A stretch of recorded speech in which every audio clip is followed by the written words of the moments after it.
नमो बुद्धाय. धम्मपद या ग्रंथाचे आपण वाचन पाहत आहोत. त्यामध्ये आपण गाथा आणि त्यांच्या कथा पाहत आहोत.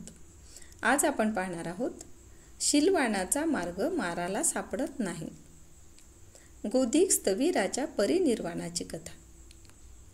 राजगृहाच्या इसिगिली पर्वताच्या कालशिळेजवळ विहार करीत असताना आयुष्यमान गोधिक एका असाध्य रोगामुळे 6 वेळा ध्यान करूनही अपेक्षित साध्य करू शकले नाही.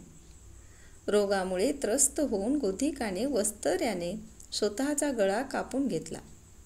पण मरण्यापूर्वी काही वेळ आधी त्याने अरहंत पद प्राप्त केले होते. तथागतांनी दिव्य दृष्टीने हे पाहिले आणि भिक्षूसह त्या ठिकाणी आले. आयुष्यमान गोधिकाचे शरीर बिछाण्यावर तसेच पडून होते. पापीमार त्यांच्या पुनर्जन्म जाणीवेचा शोध घेत तेथे आला.